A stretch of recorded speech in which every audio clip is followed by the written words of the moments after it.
नमस्कार दोस्तों।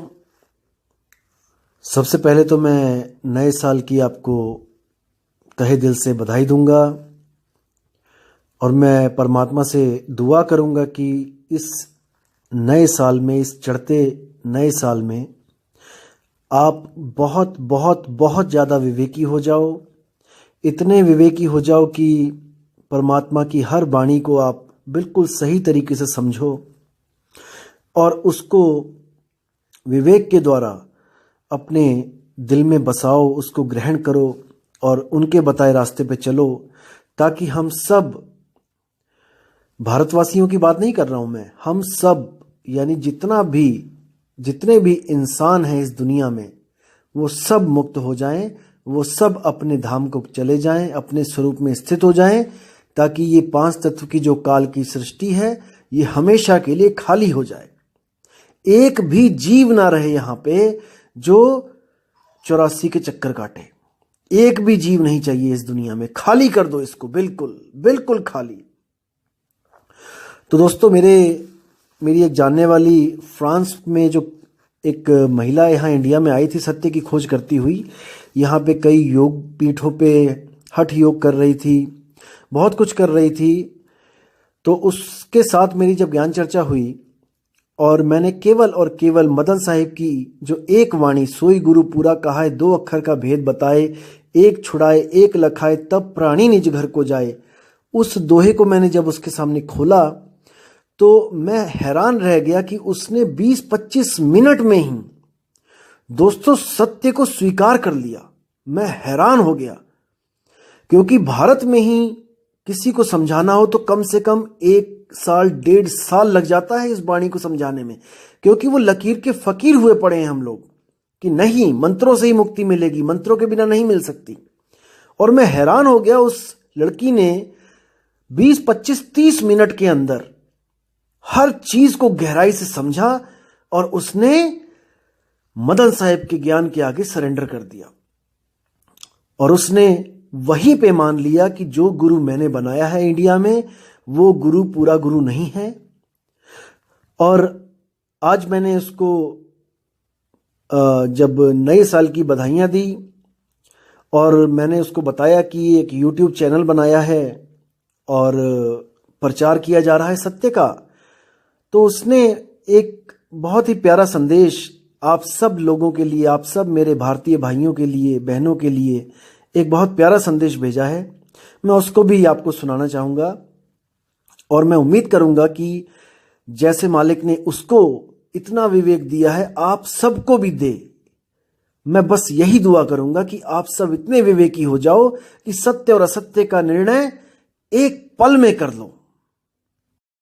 और मैं उन लोगों से भी, उन भाइयों से भी कहना चाहूँगा जो ये सोचते हैं कि क्या मुक्ति का ठेका केवल कबीर साहब ने ले रखा है, कि कबीरपंथी नहीं होगे तो मुक्ति नहीं मिलेगी। दोस्तों, आपको बताना चाहूंगा कि अगर आपको कोई और मुक्ति देता है तो आप उसका ज्ञान हमें बताइए कि क्या ज्ञान है, हम भी देखेंगे उसको कि कैसे मुक्ति मिलेगी, किस ज्ञान से मुक्ति मिलेगी। किसी भी संत से अगर आपको मुक्ति मिलती है तो आप उसके ज्ञान को समक्ष रखिए। भाई, परमात्मा ने बुद्धि सबको दी है, आप अपने संतों का ज्ञान रखिए सामने और उसके द्वारा निर्णय हो जाएगा कि मुक्ति मिल रही है कि नहीं मिल रही। क्योंकि चेतना में, चेतन सत्ता में इतना विवेक है कि वो देख कर ही पहचान जाएगी कि इससे मेरी मुक्ति होगी कि नहीं होगी। आप ज्ञान तो सामने रखिए। जिन लोगों को कबीर नाम से ही प्रॉब्लम है कि क्या केवल कबीर ही मुक्ति का दाता है। अब देखिए, ये लड़की कहाँ रहती है, फ्रांस में, लेकिन इसने उस यूनिवर्सल ट्रुथ के आगे सरेंडर कर दिया, क्योंकि सत्य किसी की बपौती नहीं है। सत्य किसी की बपौती नहीं है, इसका मतलब कि कोई भी संत हमें सत्य दे सकता है, बिल्कुल दे सकता है, लेकिन जब सत्य स्वयं आकर उस संत को अपना भेद बताता है, तब जब परमात्मा स्वयं आकर किसी भी संत को अपना राज बताता है, अपना भेद बताता है, सच्ची भक्ति बताता है, तब जाकर वो संत इस लायक होता है कि वो किसी और को मुक्ति प्रदान कर सके। समझो इस बात को। तो केवल कबीर साहब ही वो परम चेतना है जो नाम बदल बदल कर लोगों को मिलते हैं और उनको मुक्ति का संदेश देते हैं। केवल कबीर नाम से ही नहीं आते हैं वो, जिंदा बाबा के नाम से, बूढ़ा बाबा के नाम से, मुनिंद्र नाम से, करुणामय नाम से, सतसुकृत नाम से, राधापति नाम से। नामों में कुछ नहीं रखा है, बात है ज्ञान की। ज्ञान क्या दिया जा रहा है, कौन सा शब्द दिया जा रहा है, बात शब्द की है। तो अब देखो, इस लेडीज ने, इस लड़की ने सत्य को स्वीकार किया और ये नवंबर में आके गुरुजी से नाम दीक्षा लेगी।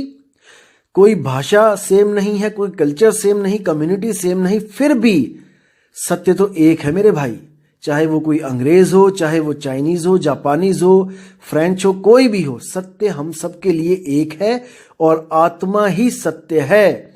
आत्मा को ही खोजना है, मंत्रों को नहीं खोजना है। वरना आप हिंदी के मंत्र लेके बैठ जाओगे, अंग्रेज कहेगा नहीं अंग्रेजी में मंत्र दो, फिर क्या करोगे? फिर क्या करोगे? वो कहेगा मेरी बाइबल में दिखाओ ये मंत्र कहां लिखा है, फिर क्या करोगे? लेकिन बाइबल में तो सोल के बारे में भी लिखा है भाई, कि सोल इज इमॉर्टल, आत्मा कभी नहीं मरती है, लिखा है उसमें। आप उसको प्रूफ कर सकते हो। आत्मा को ही तो खोजना है। तो मेरे भाई विचार करो, मैं किसी का दुश्मन नहीं हूं, मैं सबका भला चाहता हूं। मैं ये भी नहीं चाहता कि आप सारे मेरे पास आ जाओ। आज एक भाई ने मुझसे पूछा कि भैया एक कबीरपंथी मुझे मिला है, वो भी कहता है कि मैं शब्द लिखा देता हूं, तो मुझे कोई निशानियां बताओ कि मैं कैसे परख करूंगा। तो मैंने उसको 8-10 निशानियां बता दी और वो भी खुश, मैं भी खुश कि इस भाई ने मुझ पे विश्वास करके मुझसे कम से कम निशानियां तो पूछी। और मैं क्यों मना करूंगा उसको? मैं बिल्कुल मना नहीं करता। आपको कोई भी गुरु मिलता है, कोई भी, A to Z कोई भी, आप उससे नाम लो, लेकिन मैं आपको केवल विवेकी बनाना चाहता हूं। आपको मैं कुछ निशानियां बताना चाहता हूं, जिन निशानियों को आपने समझना है और आपने परख कर लेना है कि मेरे साथ कहीं धोखा तो नहीं हो रहा है। बिल्कुल नहीं मैं चाहता कि आप लोग हमारे साथ जुड़ें, बिल्कुल नहीं। लेकिन आप जिसके साथ भी जुड़ें, पूरे विवेक से, पूरे होशो हवास में जुड़ें, ताकि आपको धोखा ना मिले। पता लगा आप गए थे वहां पे मुक्त होने और आपको वहां पे पुलिस के डंडे पड़ रहे हैं, गोलियों के सामने खड़ा होना पड़ रहा है। अरे भाई, ऐसी मुक्ति नहीं चाहिए कि गोली लग जाए और आत्मा ही मुक्त हो जाए शरीरों से बिना अनुभव के, वो 84 में ही जाएगी। इसलिए मेरे भाई विवेक करो, विचार करो। हम सब एक ही परमात्मा के बच्चे हैं। कहने को बच्चे हैं, असल में हम अजन्मे हैं, लेकिन वो हमें बचाने आता है, हमें यहां से निकालने आता है। इसलिए हम उसको पिताजी कह देते हैं, उसको मालिक कह देते हैं, उसको बंदी छोड़ कह देते हैं। नहीं तो ना तो उसको किसी ने पैदा किया है और ना ही मुझे कोई पैदा करने वाला है। आत्मा अजन्मा है, सबकी आत्मा अजन्मी है, वो शुरू से ही है, बस बंधन में आ गई है, इसलिए इसको एक बंदी छोड़ की जरूरत है। तो दोस्तों, पहले वो संदेश सुनेंगे और फिर विचार करेंगे कि जब ट्रुथ, जो सत्य है, वो यूनिवर्सल है, तो हम क्यों एक दूसरे के बैरी हो जाते हैं, एक दूसरे के धर्मों को गालियां देते हैं? नहीं भाई, हम सब इंसान हैं, हमारा धर्म इंसानियत है। तो इसी के साथ मैं विदा चाहूंगा दोस्तों। जय गुरु बंदी छोड़ कबीर साहिब, जय गुरु बंदी छोड़ मदन साहिब, जय जय सतगुरु बंदी छोड़ वैराग साहिब जी की सदा ही जय हो। साहिब बंदगी Satnam. Hello, my dear Indian friends. I am Caroline from France, and I am a truth lover person.